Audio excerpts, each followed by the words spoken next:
పశ్చిమ గోదావరి జిల్లా ఆచంట మండల పరిధిలోని వివిధ లంక గ్రామాల ప్రజలు గోదావరిని దాటేందుకు మరపడవలు ఏర్పాటు చేయాలని ప్రభుత్వాన్ని కోరుతున్నారు. ఇక్కడి ప్రజలు నిత్యం వివిధ పనుల నిమిత్తం సరిహద్దులోని కోనసీమ జిల్లా పి గన్నవరానికి రాకపోకలు సాగిస్తుంటారు.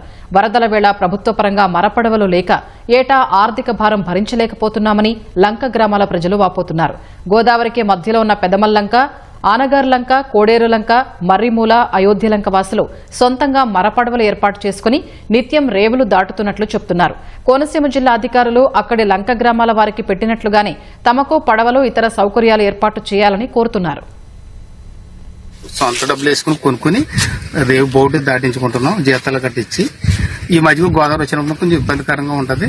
ఈ బోటు కూడా మాకు కొంచెం ఇబ్బందికరంగా ఉంటుంది. బోట్లు కావాలని చెప్పి పెట్టమని ఇదివరకు బోటు ఆ పక్క ఇచ్చారు, ఈ పక్క ఇవ్వలేదు. ఆ సైడ్కి ఇచ్చారు గవర్నమెంట్ లో. అది ఇది మంది కాదు అంటున్నారు వీళ్ళు. బోర్డర్ ఇద్దరు ఎంపిక ఇవ్వట్లేదు అండి. ఆ ఎంపిక ఇస్తున్నారు.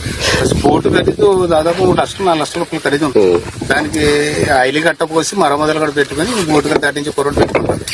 జీతాలు లేకుండా బోటు కొనిచ్చి జీతాలు ఇస్తాం. మాది బేసిక్ గా వచ్చి ఆచంట మండలం వెస్ట్ గోదావరి అండి, పెదమాలం పంచాయతీ.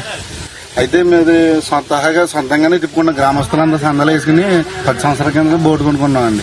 ప్రతి సంవత్సరం ఒక 2 లక్షలు పెట్టి మరమ్మతులు చేసుకుని మేమే దాటుతాం. ఒక డ్రైవర్ని పెట్టుకుని మేమే సొంతంగా జీతాలు ఇస్తామండి. అయితే కోనసీమకి సంబంధించి లంక గ్రామాలన్నింటికి ప్రభుత్వం నడుపుతుంది. కాకపోతే మా లంక గ్రామాలకి ప్రభుత్వం నుంచి ఏ ప్రభుత్వం కూడా సహాయం అందించలేదండి. ఎంత వరద వచ్చినా మేము సొంతంగా దాటుతామండి. ఏదైనా నిత్యావసర సరుకులకి కానీ హాస్పిటల్ ఇష్యూలు కానీ మేము సొంతంగా దాటుతామండి.